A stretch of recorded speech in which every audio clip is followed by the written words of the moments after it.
3 words from a stranger at my wedding reception destroyed everything I thought I knew about my marriage before it even began. Hi everyone, I'm Sarah Chen, and I need to tell you about the worst day of my life, which was supposed to be the best day of my life. You know that feeling when your whole world shifts in a single moment? When everything you believe to be true suddenly becomes a lie? That's what happened to me on my wedding day. I'm still trying to process it all. I'm 28 years old. I work as a marketing coordinator here in Portland, Oregon, and up until 3 weeks ago, I thought I was living in a fairy tale. I was married to Marcus Rivera, incredible 31-year-old software engineer who I met 2 years ago in the most ridiculous way possible. Picture this. I'm sitting in my favorite coffee shop, Stumptown on Division, working on a presentation for work, when this tall, dark-haired guy literally spills his entire latte all over my laptop. I mean, completely soaked it. Most people would have been furious, right? But something about the way he looked at me, this mixture of horror and genuine concern, just made me laugh. He spent the next hour apologizing profusely and insisting on buying me a new laptop. I told him that was crazy, but he wouldn't take no for an answer. He said, "I destroyed your work. The least I can do is make sure you can keep doing it." That's Marcus for you, always trying to fix things, always wanting to make everything right. We ended up talking for 3 hours that day. He told me about his job, how he builds apps that help small businesses manage their finances. I told him about my work, how I help local companies tell their stories through social media and marketing campaigns. We just clicked in a way I'd never experienced before. By the time we left that coffee shop, I already knew I was going to fall in love with this man. Marcus was everything I thought I wanted in a partner. He was thoughtful, always remembering little details about my day. He got along perfectly with my family, which is no small feat. My dad, Robert, is a high school principal who can be pretty intimidating, but Marcus won him over by genuinely caring about education and asking thoughtful questions about my dad's work. My mom, Linda, absolutely adored him from day one. She's a nurse, so she's pretty good at reading people, and she always said Marcus had good energy. Even my younger sister, Emma, who's usually skeptical of my boyfriends, thought he was amazing. The thing that struck me most about Marcus was how present he seemed. He didn't talk about ex-girlfriends or past relationships. He didn't seem to carry any baggage from his dating history. After my last relationship, where my ex constantly compared me to his previous girlfriends, Marcus's clean slate felt like a breath of fresh air. He was focused on us, on our future, on building something real together. Our relationship moved quickly. Maybe too quickly looking back, but it felt right at the time. We moved in together after 8 months, got engaged after a year and a half, and planned our wedding in just 6 months. Everyone said we were rushing, but when you know, right? Or at least, that's what I thought. The wedding was everything I dreamed of. Small, intimate, about 80 people at this gorgeous vineyard just outside Portland. The weather was perfect, the flowers were beautiful, and I felt like I was floating on air. I kept looking at Marcus during the ceremony, thinking about how lucky I was to have found my person. He looked so handsome in his navy suit, and when he said his vows, there wasn't a dry eye in the house. But here's the thing about fairy tales. They're not real. And sometimes the person you trust most in the world is keeping secrets that can destroy everything you've built together. Sometimes the life you think you're living is actually a complete lie, and you don't find out until a complete stranger walks up to you at your wedding reception and whispers something that changes everything. I'm getting ahead of myself, though. Let me start from the beginning and tell you exactly what happened on what should have been the happiest day of my life, but instead became the day I learned that the man I married was still married to someone else. This is the story of how 3 words from a woman named Victoria Hartwell made me realize that my entire relationship was built on a lie. Looking back now, I realize there were probably signs that I missed. But when you're in love, you tend to see what you want to see. I've always been someone who trusted my instincts about people. Growing up, my mom Linda always told me I was a good judge of character. She'd say, "Sarah, you've got your grandmother's intuition. When you get a feeling about someone, you listen to it." But with Marcus, all my instincts were telling me he was perfect. Maybe too perfect. Let me tell you about my family because they're going to be important to this story. My dad, Robert, is a high school principal who's been working in education for over 20 years. He's one of those guys who can spot trouble from a mile away. When I first brought Marcus home for dinner, I was so nervous. Dad has this way of asking questions that seem casual but are actually him trying to figure out if you're good enough for his daughters. I remember that first dinner so clearly. Marcus showed up with flowers for my mom and a book for my dad about innovative teaching methods he'd read about online. Dad was impressed, but he still grilled him about his intentions, his career goals, his family background.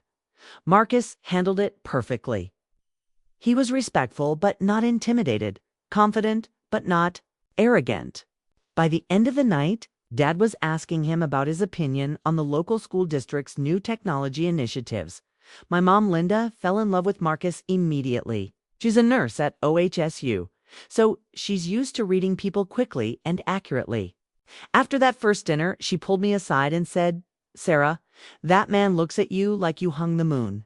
And more importantly, he listens when you talk." Coming from my mom, who's seen every type of person imaginable. That was huge validation. Then there's my sister Emma. She's 25. Just graduated from University of Oregon with a degree in psychology. And she's always been protective of me. She's the type who will tell you exactly what she thinks about your boyfriend, whether you want to hear it or not. But with Marcus, she was different. She actually seemed to approve, which was shocking. Emma told me later that she liked how Marcus never tried to be the center of attention when he was around our family. He was genuinely interested in getting to know all of us. The thing that made me fall hardest for Marcus was how he integrated into my life so naturally. My friend group loved him. My coworkers at the marketing firm thought he was charming. I remembered everyone's names, asked about their projects, brought thoughtful gifts to parties. He was the guy who would offer to help move furniture or fix someone's computer without being asked. But here's what I found most attractive about Marcus. And this is going to sound ironic given what I'm about to tell you. He seemed to have no baggage.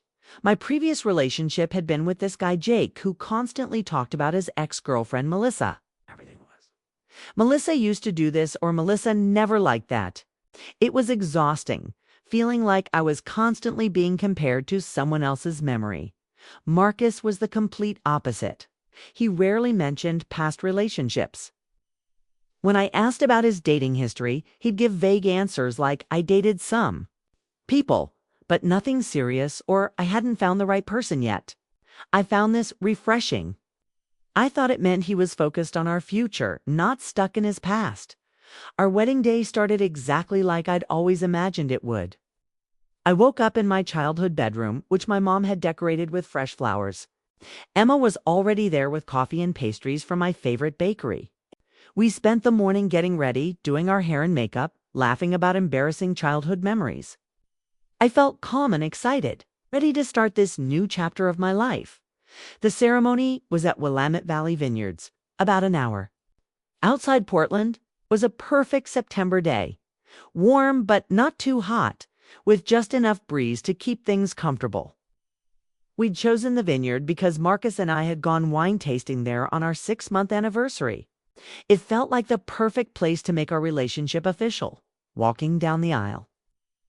Seeing Marcus standing there in his navy suit with tears in his eyes, I felt like the luckiest woman in the world.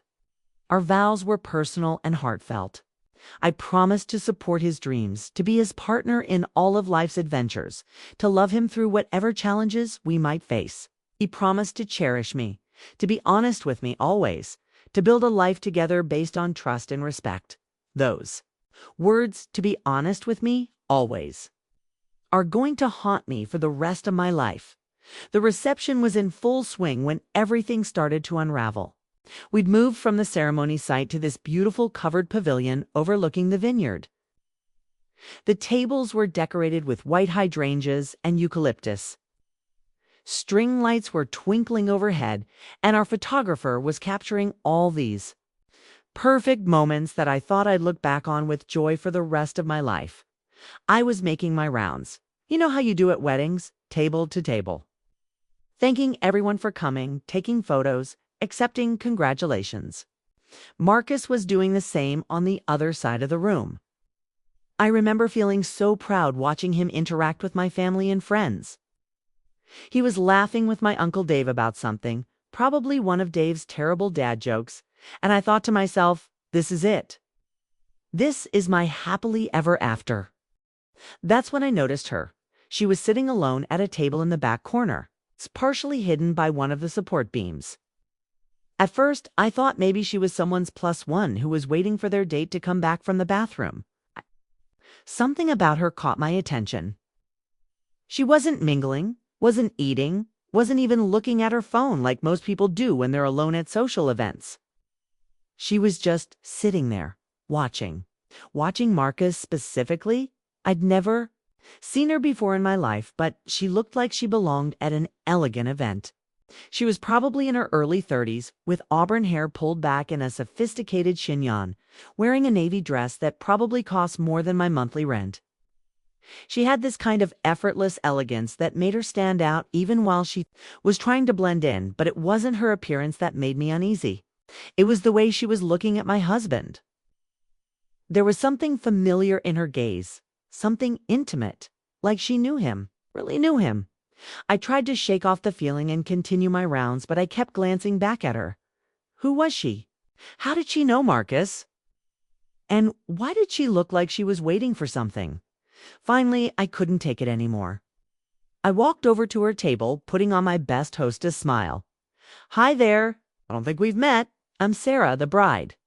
She looked up at me with these piercing green eyes and smiled. But it wasn't a warm smile. It was the kind of smile that doesn't reach your eyes, the kind that makes you feel like you're missing something important. You must be Sarah, she said, standing up and extending her hand. I'm Victoria, but everyone calls me Vicki. I used to be very close to Marcus. The phrase hit me like a punch to the stomach. Why hadn't Marcus mentioned her? In 2 years of being together, he'd never brought up anyone named Victoria or Vicki, and the way she said very close made it clear this wasn't just some casual friendship. I shook her hand, trying to maintain my composure. Oh, how do you know? Marcus, are you from work? Or we have a much longer history than that, she said, and there was something in her tone that made my blood run cold. We go way back. It's much further than 2 years. Before I could ask what she meant, she leaned in close, so close I could smell her expensive perfume. Her voice dropped to a whisper, and what she said next would replay in my mind for weeks. Ask him about the 10th anniversary. You've only been together for 2 years, right? Then she straightened up, smiled that same cold smile, and said in a normal voice, Congratulations on your wedding. I hope you get everything you deserve. She picked up her purse and walked away, leaving me standing there frozen, watching her disappear into the parking lot. My heart was pounding so hard I thought people might hear it over the music. Ask him about the 10th anniversary. What 10th anniversary? We'd only been together for 2 years. We'd celebrated our 6-month anniversary, our 1-year anniversary, our 18-month anniversary. But a 10th anniversary? That was impossible. Unless ... I turned to look for Marcus across the room, and that's when I saw him. He was standing by the bar, and his face was completely white. His champagne glass was trembling in his hand. And he was staring at the spot where Vicki had just been standing. He'd seen her, and he looked like he was going to be sick. That's what I knew. Whatever Vicki was talking about, whatever this 10th anniversary was, Marcus knew exactly what she meant. And he'd been keeping it from me. For the next 2 hours, I felt like I was living in a nightmare while everyone around me was having the time of their lives. The band was playing our favorite songs. My dad was telling embarrassing stories about me during his father of the bride speech. And my mom was crying happy tears as she danced with Marcus. But all I could think about were those 7 words. Ask him about the 10th anniversary. I tried to act normal. I smiled for photos, cut the cake, threw my bouquet to a group of squealing bridesmaids. But inside, I was falling apart. Every time I looked at Marcus, I noticed things I'd somehow missed before. The way he kept checking his phone, even though he'd promised me he'd keep it turned off during our reception. The way he kept glancing toward the parking lot where Vicki had disappeared. The way he couldn't quite meet my eyes when people were toasting us and talking about our future together. Marcus had always been the type of person who could handle stress well. During our 2 years together, I'd seen him deal with work crises, family drama, even a car accident, and he always stayed calm and focused. But tonight, my wedding night, he looked like he was barely holding it together. His hands were shaking when he lifted his champagne glass for the toasts. He kept running his fingers through his hair, which he only did when he was really anxious. I kept trying to convince myself that I was overreacting. Maybe Vicki was just some crazy ex-girlfriend trying to cause drama. Maybe the 10th anniversary thing was just her way of messing with my head. But deep down, I knew better. You don't react the way Marcus had reacted unless there's truth to what someone's saying. Around 10 o'clock. I couldn't take it anymore. I was standing by the dessert table, pretending to be interested in the wedding cake leftover, when I saw Marcus slip outside onto the patio. Kay had his phone pressed to his ear. And even from a distance, Kay could see the tension in his shoulders. That's when I made my decision. I wasn't going to spend my wedding night wondering what my husband was hiding from me. I wasn't going to dance to our first dance song knowing that there might be lies between us. I deserved better than that. We deserved better than that. I walked over to my sister Emma, who was chatting with some of our college friends. Em, can you cover for me for a few minutes? Tell people I'm touching up my makeup or something? Emma looked at me with concern. It's my maid of honor. She'd been keeping an eye on me all night. And she could tell something was wrong. Sarah, are you okay? You look pale. I'm fine, I lied. I just need to talk to Marcus about something. I walked outside, my heels clicking on the stone patio. Marcus was standing at the edge of the vineyard, still on his phone, his back to me. I could hear fragments of his conversation as I got closer. ... told. You not to come here, ... double quotes he was saying, ... This is not the time, ... We agreed to wait until after, ... Wait until after what? After our wedding, after our honeymoon. After he'd had more time to figure out how to lie to me? I cleared my throat, and Marcus spun around, his face going even paler when he saw me. I'll call you back, he said quickly into the phone and hung up. Who was that? I asked, though I already knew the answer. Just work stuff, he said, but his voice sounded strained. You know how it is with these tech emergencies. On a Saturday night at 10 o'clock. Marcus, it's our wedding day. He tried to smile, but it looked more like a grimace. I know, baby. I'm sorry, I just had to handle something quickly. Come on, let's go back inside.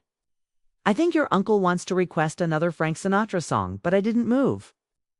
I stood there in my wedding dress, looking at this man I'd promised to love and honor, and I made the hardest decision of my life. I decided to fight for the truth, even if it destroyed everything. Marcus, there was a woman at our reception tonight. She said her name was Vicki. The color drained from his face completely. He looked like he might actually pass out.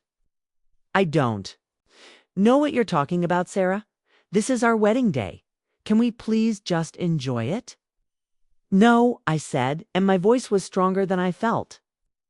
We can't, because that woman told me to ask you about the 10th anniversary. What 10th anniversary, Marcus?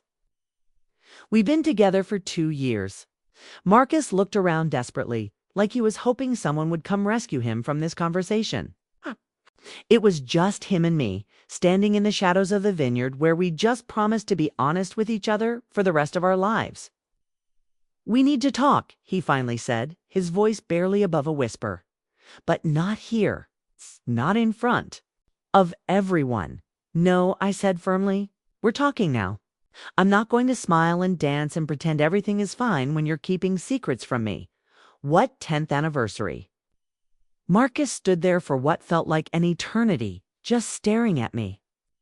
I could see the wheels turning in his head, trying to figure out if there was any way to get out of this conversation.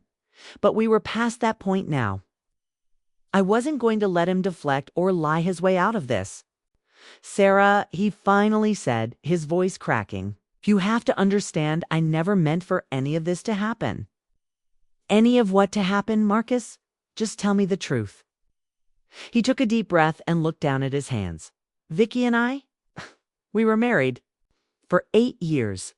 The world stopped spinning. I actually felt dizzy, like the ground was shifting beneath my feet. Married. You were married to her for 8 years? Yes, but Sarah, it's not what you think. We got divorced 2 years ago, right? Before I met you, that's why I never talked about her. That part of my life was over. I was trying to process this information, trying to understand why he'd never mentioned being married before. 8 years is a long time. Not something you just forget to mention to the person you're supposedly building a life with. Why didn't you tell me? I asked. In 2 years, Marcus, you never once mentioned that you were married before. Because? It didn't matter, he said, his voice getting louder. It was over. Done. I wanted to focus on us, on our future, not dwell on my past.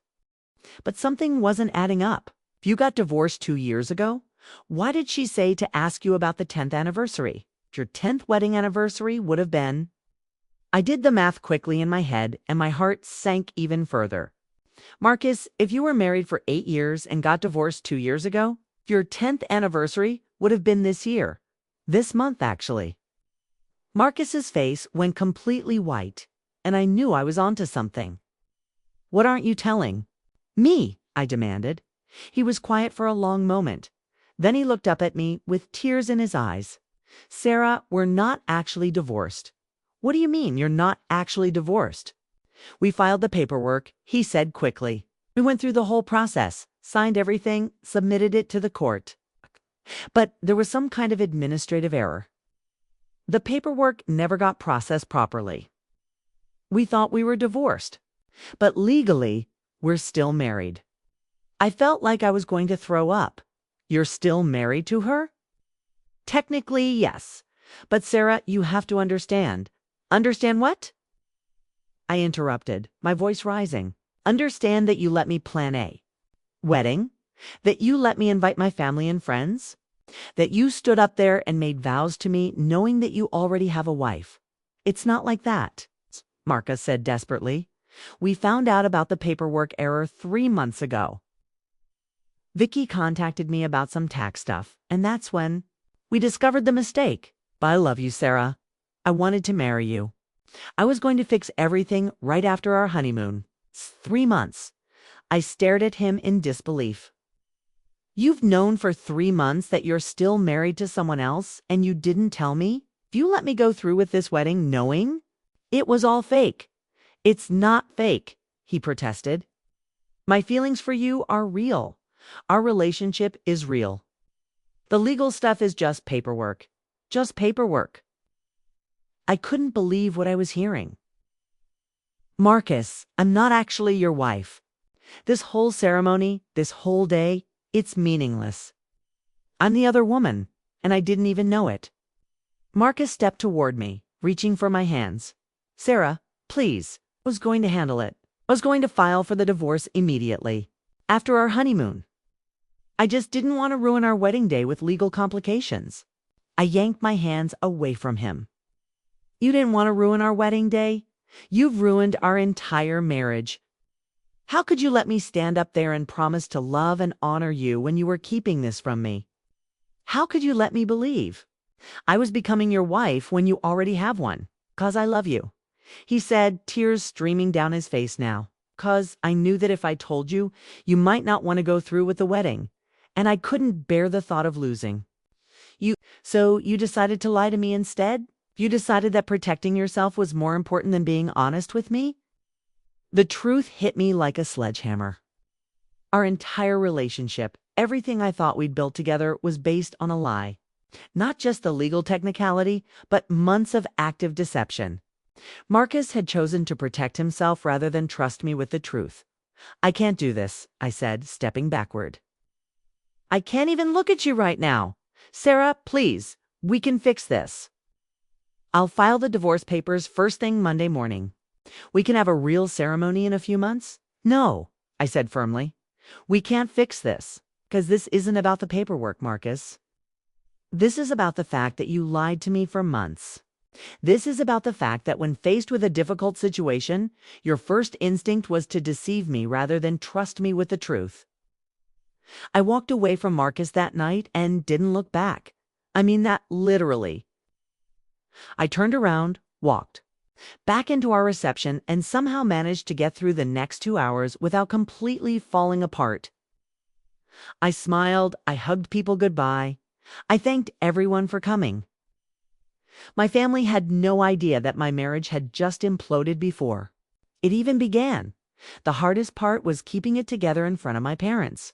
My mom kept asking if I was feeling okay, saying I looked pale. My dad kept making jokes about how I'd better treat his little girl right when he shook Marcus's hand goodbye.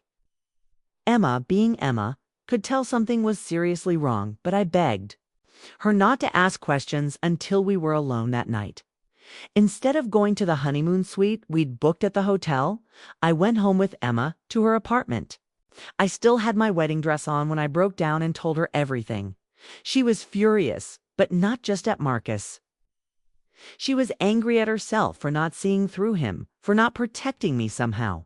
"I should have known," she kept saying. There were signs, weren't there?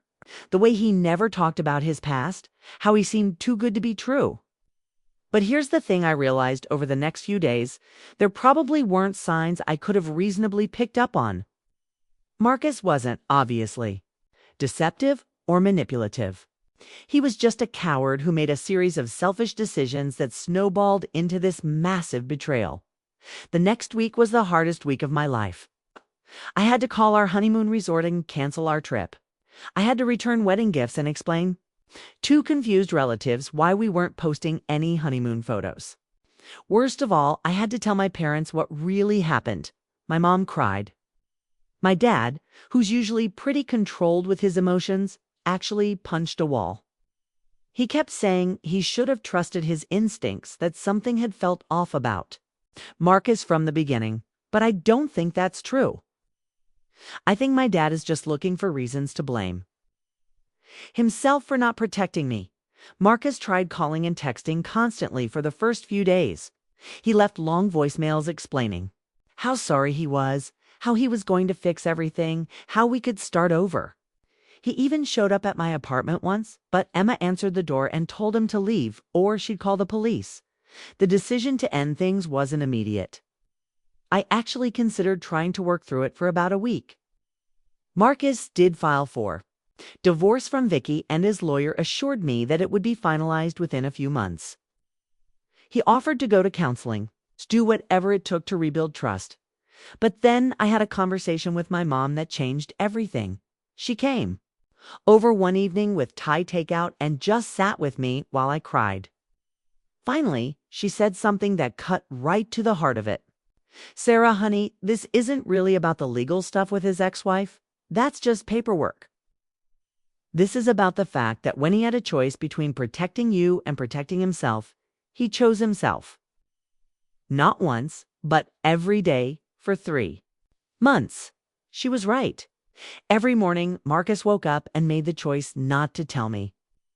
Every time we talked about our wedding plans, our future, our hopes and dreams, he was actively choosing to let me live in a lie.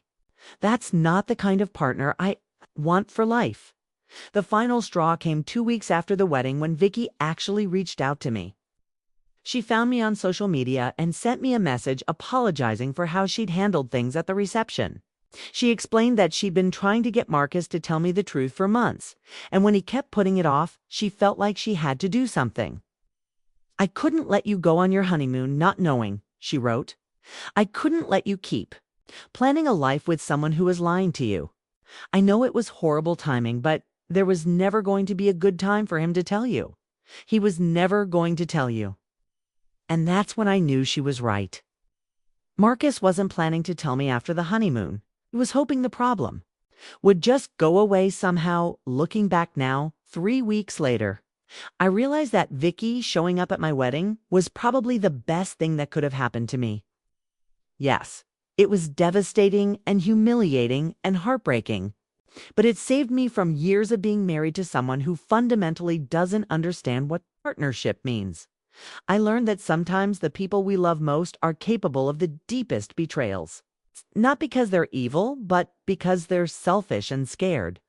I learned that love isn't enough if it's not built on a foundation of honesty and respect. And I learned that I'm stronger than I thought I was. I thought my wedding day would be the beginning of my happily ever after. Instead, it was the day. I learned that sometimes the most painful truths are the ones that set you free.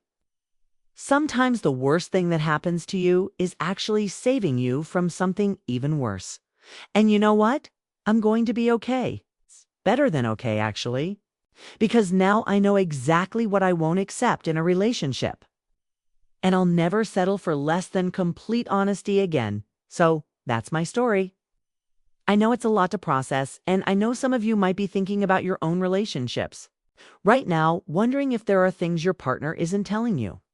Trust your instincts, but don't let my experience make you paranoid. Most people are honest, most relationships are built on real foundations. And most love stories don't end like mine did. But if something feels off, if your gut is telling you something isn't right, don't ignore it. Ask the hard questions. Have the difficult conversations. Because you deserve a love that's built on truth, not lies. If this story resonated with you, or if you've been through something similar, I'd love to hear from you in the comments below. Sometimes sharing our experiences helps other people feel less alone. And if you know someone who might need to hear this story, please share this video with them. Don't forget to hit that like button if this video moved you. And subscribe to the channel for more real stories about love, heartbreak, and everything in between. I'll be back next week with another story that I hope will make you think, feel, and maybe see your own life a little differently. Thanks for listening. And remember, you're stronger than you think you are.